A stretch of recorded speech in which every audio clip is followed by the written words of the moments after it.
Bonjour, bonjour. Bana tout le monde entier. Zabongo, vraiment musicien Nabino, Jinanga.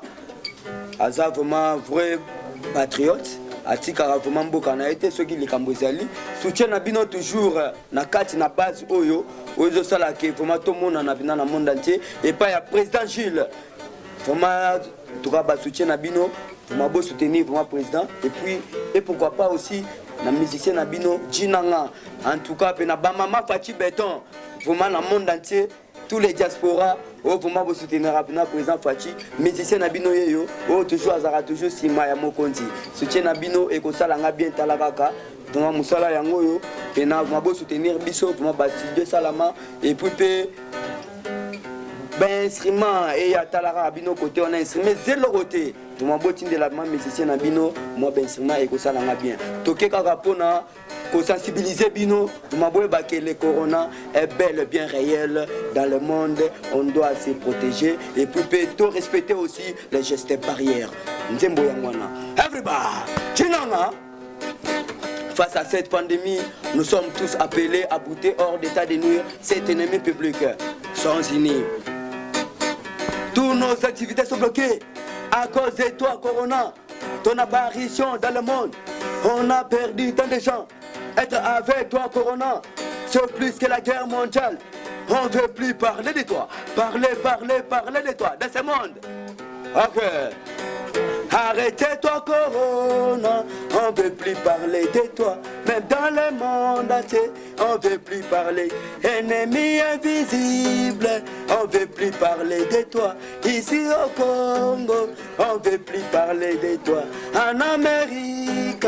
on ne veut plus parler de toi. En Asie, on ne veut plus parler de toi.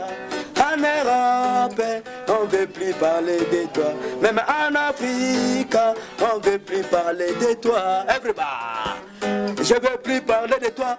On ne veut plus parler de toi. Ton apparition dans le monde, on a perdu tant de gens. C'est pour cela moi j'ai dit, je ne veux plus parler de toi. Everybody, Covid-19, Fulcan, tu, président Gilles, ne veut plus parler de toi. Ingénieur José Kankou, ne veut plus parler de toi. Pacho RFI, ne veut plus parler de toi. Tu, Covid-19, Fulcan, Tigo, bim, bim, bim, bim, bim. Namokilo ese, tu, coronavirus, Fulcan, ya Georges Kankou, ingénieur. Allons-y maintenant. Nabuga lenga mbweba ya président Fachi wana nzembo oyo ekobima ndenge beta mai kaka pina na lignema lobi toke eli ikompa everybody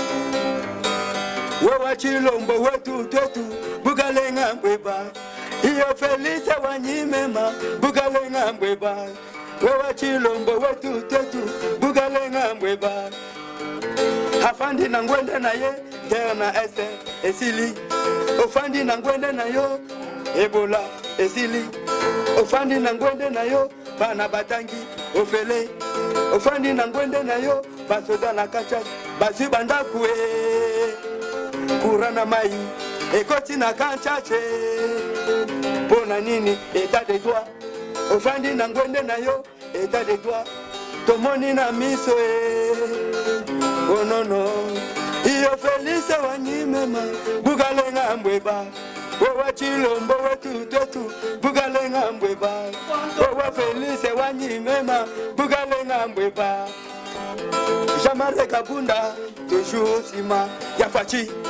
Président Gilles toujours na sima ya Fachi. Pacho RFI toujours na sima ya Fachi. Ingénieur Georges Kankou toujours na sima ya Fachi. Iyo Felice wanyimema bugalenga mbweba. Wewa chilombo wetu tetu bugalenga mbweba. Wewa Felice wanyimema bugalenga mbweba. Everybody, Fachi Béton, Fachi Béton, halala, chichichi, haha. Afani na ngwende na yo kurana mai, ekoti na kanchache, abasoda bameli. Basoda balali na lumière Chigo afandi na ngwende na yo terna ese esilie bagomela biso bandeko ebele na este mpona nini Fachi afandi na ngwende afandi na ngwende na ye ebola eboma lelo esili ye mpona nini Fachi afandi na ngwende o everybody go ingénieur Georges Kankou everybody iyo Felice wanyimema bugalenga mbweba wewa chilombo wetu tetu bugalenga mbweba wewa Felice wanyimema bugalenga mbwebe yo titi mugwa tongolo Fachi beton chilombo wetu tetu bugalenga mbweba wewa Felice wanyimema bugalenga mbweba yoyo everybody Maman Gracia toujours la caméra Maman Brigitte Kabea Association Fachi pourquoi pas na maweja Guinness na mbushomai Jama Kabunda mwana na yotikie Ogisa Kabuya Datere Teni mwana na bino boyebi kombata kunda chigo bugalenga mbweba iyo Felice wanyimema bugalenga mbweba wewa chilombo wetu tetu bugalenga mbweba afandi na ngwende na ye état de droit na mboka afandi na ngwende na ye liberté d'expression na mboka afandi na ngwende na ye babirode bakimi afandi na ngwende na ye anere eyebi kosala musala nango badetaka série inutile c'est à cause ya Félix Beton afandi na ngwende na ye everybody bana poto nzembo yango wana fo tobete la présent Fachi soutien na bino contact na bino soki bozangi ngai présent Gilles Azawana bo contacter bokoza biso toujours po bomona babiloko oyo fo bokota kaka bo s'abonner massivement YouTube ne mutu esala biso mama bo s'abonner massivement na Jinanga Arson officiel Facebook au quotidien la page officielle nanga Jinanga Arson officiel c'est par là okozwa ba news nanga nyonso bo so ba vidéo beleza kune beleza nduku oyo nga na bundela pona Fachi Beton Maman Denis Tshisekedi Tshilombo ouais des ba comédien moi na yo o pasala lit soutien na bino Maman Denis Tshisekedi iyo Felice wetu bugalenga mbweba wewa Tshilombo wanyimema bugalenga mbweba Maman Denise Tshilombo première dame ya Congo oyo sala esomonana na miso Maman Denise Maman ambulance Maman otikinga wapi mwana na yo nazolela soutien na yo Maman mokonzi ya mboka Titi Maman Denise wanyimema première dame ONG plus forte defate bakota kosa biso na ba ONG na bango ya bambala mais Maman Denise plus fort tozomona ba axe zosala ba aide humanitaire tozomona ya kosakana te biso oyo bozolanda biso de partout dans le monde topesi bino mbote mbala moko tobandi mbala moko na information ya biso tozo sensibiliser base nyonso ya IDPS force du progrès ba parlementaire debout ba combattant na ba combattante nyonso to telema to zela kaka mot d'ordre oyo ya chef ya parti bandeko na ngai l'air est grave l'air a sonné bandeko bouti ko landa loi Minako wana to benga ko loi Minako tala Minako asala kia wa président ya assemblée nationale asala et lok mon côté mais les lois basalaka makambo nyonso na taille na bango constitution nyonso ezalaki taye na taille na bango lelo Minako alingi a changer basala ba loi mususu oyo ezo correspondre te bandeko na ngai tozala sensibiliser et mobiliser ceux qui ameki tozana nzela tozela kaka mot d'ordre pour parti na biso eza parti moko ezo prôner la démocratie tolanda hiérarchie ya bakonzi ya parti bauti kolanda ba politique balobi bazo juger inopportune la proposition de loi de Minako wana selon yamba abo toboyi biloko wana pe Christophe Lutungu l'a rappelé l'autonomie de l'indépendance de la magistrature consacrée dans la Constitution. Ça exige la révision de la Constitution. Bandeko nangai biloko yo toboyi yango yo Minako tozo kebisa yo keba na biloko yo ezalaki te mais lelo bomoni ke motu mosusu azwi pouvoir lelo bolingi botia ye baposo ya bitabe biloko wana tolingi yango te minako oyebi ke odefa mbongo ya FPI yo na papa na yo est ce que osofuta mbongo wana biloko wana tozo yebisa procureur général a saisi du dossier likambo ya mbongo ya FPI oyo bodefa ke bokosala commerce bobanda kozongisa ndambo y compris na Boshabu y compris na nani Germain Kambinga boza ebele bino na bino kaka batu ya FCC tolingi tomona clair na makambo oyo ya mbongo ya FPI toleki mbala moko na information mususu oyo ezo alimenter peuple congolais procès du siècle oyo ya Kamere après la condamnation ya Kamere batu ya INC parti wana ba se prononcer moi je pensais personnellement que donc bako se détacher na biso mais les lots bazo réaffirmer les appartenances au cash pe bazo senga na mokonza mboka au bon fonctionnement des institutions et de la justice bande wanangai likambo ya kokamwa lelo batu ya INC moi je pensais que ndenge babanda ko sala mangungu que ceux qui ba condamner Kamere biso tokopesa position na biso mais tala lelo basuki bayeko comprendre que mutu oyo bobanda yi kotia mutema azalaki mutu ya maladi ya maboko bande ko nangai esa likambo kokamo lelo en tout cas esa esengo makasi ya komona ke INC akoli biso tokasa ke donc bakoli ba comprendre que mutu azwi mbongo ye moko na mwasi na bana na ye bango balobi ke biso tozo soutenir mokonza mboka tozo kende na ye de l'avant na yango coup de chapeau ya bakonzi oyo bazokamba INC maintenant bande ko ngai toleki na information mususu oyo donc oyo zo susciter makelele makasi bande ko ngai to uti ko mona batu ya Senko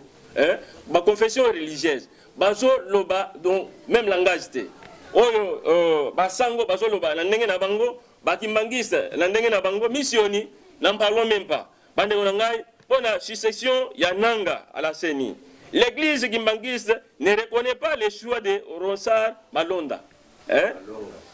Malonda pe ba désigner candidat na bango bomoni allez-y comprendre comment les FCC bazo manipuler nyonso que bazwa tête ya CENI na yango to sengi son excellence le chef de l'état mokonzi mboka afongola misu na bisika oyo totala donc batu oyo ya FCC bazana makanisi mabe kaka pona kobongisa ba nomination ya batu na bango bazo préparer déjà 2023 na yango chef de l'état tozo senga yo o s'impliquer na likambo oyo biso tozala candidat na biso oyo ya CENI tozala candidat na biso oyo nani comment dirais-je Christopher Ngoy nde mutu oyo toyebi ke aza mutu ya société civile ya solo eza bamususu wana te oyo lelo ba condamné Kamere bazo tuna shole oyo abanda koloba ke nani affaire ya 15 millions balingi bomona clair lelo shole boy ko pesa position na bango bazo loba ke totala makambo esa ebele finalement bino boza wapi boza na moto ou bien boza na malili église catholique bolinga te bozongisa biso makanisi ya kala oyo mosengo tango azalaki président ya conférence nationale souveraine akenda koluka troisième voie akenda koluka troisième voie il fallait qu'il réhabiliter Tshisekedi na musala na ya premier ministre mais akenda koluka camarade na ye Kengo Wandondo makambo nyonso wana tobosanite tobosana kangote biso toyebi tozana archive documenté na makambo nyonso oyo na yango tosengi cette fois-ci justice asala musala lokola likambo oyo banda kutungisa biso ya makasi ya Kamere sili sikoyo tozo entamé likambo ya Albert Yuma justice procureur général saisi na dossier oyo ya Albert Yuma ayibi mingi bande kona ngai tolingi tomona clair na affaire ya 200 millions de dollars mbongo oyo ekei wapi avant que toya na makambo mususu ba détail mususu oyo kolanda sima tozo senga ke Albert Yuma azala interpellé na yango bande kona ngai nouvelle génération Tshisekedi a lancé une pétition. La makambo ya loi ya mina kowana. Génération Tshisekedi a lancé une pétition. Oyo soki okutani na pétition wana sinyango toboyi biloko wana. Loi wana tolingite atamuke eleka. Lokola bango bakanisi ke baza na majorité parlementaire mais biso toza la majorité peuple. Peuple toko telema toko bima toko lakisa bango ke lelo nalandi oyo soki kambere. Azo kamo azo lobake bato ayide pesa bakani baza na pouvoir en même temps bien sûr tozana lokola tomoni ke opposition fayulu bazo assumer ba responsabilité na bango te yango wana tozana pouvoir en même temps tozana opposition tozo sala les deux à la fois oyo akomeka tozana yi toleki mbalamoko na information mususu bandeko na ngai bowuti koloba bowuti koloka l'Union européenne na UNICEF ba pesi montant ya 4,5 millions d'euros bandeko na ngai bino ba oyo banda koloba ke mokonza mboka azotambola pamba pamba lelo bomoni ba retomber ya ba voyage nyonso ba relation bilatérale oyo mokonza mboka banda kosala lelo tozomona donc ça est là oyo apesi boyo oyo donc mutu nyonso aza censé ya kosunga RDC po yebike nyonso richesse nyonso sous-sol eza awa na mboka na biso bandeko na ngai boyoki lisusu oyo libanais oyo soki abede chou abeda chou outi koyoka ye pe alobi akotika la pamba te donc azopesa contribution na ye akende kokutana na ministre ya affaires étrangères pona bandeko na biso oyo baza bloqué na Turquie alobi ngai je suis là na koluka na frete avion po bandeko na biso baza kuna bazonga na bango malgré cela topesio coup de chapeau mais zala sima ya mibeko ya mboka soki ozala contre ya mibeko mboka tu seras arrêté nyonso wana ekolobele biso eloko moko te yo abeda chou keba zala objectif na likambo oyo lingo sala mais soki okeya à l'encontre blanchissement de capitaux wana donc okokangama toleki mbala moko na information mususu bandeko na ngai après ba juge ya Canada toyoki ba juge ya Suisse maintenant va ouvrir enquête pour la corruption autour des activités clinquantes en RDC. Bandeko na ngai bino moko bomoni ndenge mutu nyonso a ouvrir enquête bandeko na ngai awa la régime passé basalaki mbeba makasi babebisa baboma ya na yango boyebike na Suisse na Genève nde baza bato ya droit de l'homme donc bango pe bafongoli banquete tokoyeba nani abomaki Chebeya nani oyo abomaki Armatungulu na Makofi toyebi biloko nyonso wana makambo eza kilikili oyo koloba bandeko na ngai toleki na information mususu otaki kolanda na Sénat mbongo ebimaki pona ko désinfecter Sénat ebimaki 4 millions mais lelo bapesi ministre de la santé na biso nani Eteni Longondo bandeko na ngai la désinfection ya palais du peuple coûtait $200,000 seulement mais 4 millions wana ikendaki wapi bandeko botala ndenge nini ba dirigeant oyo toza na bango lelo yo tambwe mama président ya Sénat otiki ba prérogative la yo oye okotiti et pas Sami Badi bango waza vice premier président ya assemblée okeyi olongoli pe na directeur ya cabinet na ye bandeko na ngai botala makambu oyo ya soni oyo bozosala na mboka toleki mbala moko na information mususu bandeko na ngai Olive Lembe azokende kopesa badon na ba camp militaire bino bozalaki awo so nani oyo Jeannette Kabila lelo otelema olobake babongisa nani salaire ya banani ba militaire tango bozalaki awo 18 ans mobimba eloko nini bosalaki lelo bomoni mutu mususu à la tête ya mboka nde bolingi bopesa charge wana olie bosala makambo oyo kosepelisa peuple bovota loi nini kuna oyo kosepelisa peuple congolais ata ba fonctionnaire de l'état bino wana lelo bozo senga babakisela bino $2,000 bandeko na ngai na yango ba professeur pe ya inlu ba lobby ba vandi kimete ba zo exiger ba matisela bango pe 5000 total sikoyo na yango to sengi na mokonza mboka sala le nécessaire batu oyo bazotala bazovise kaka pona intérêt na bango bazwa eloko moko te ata muke bazala kaka donc na sala na yango oyo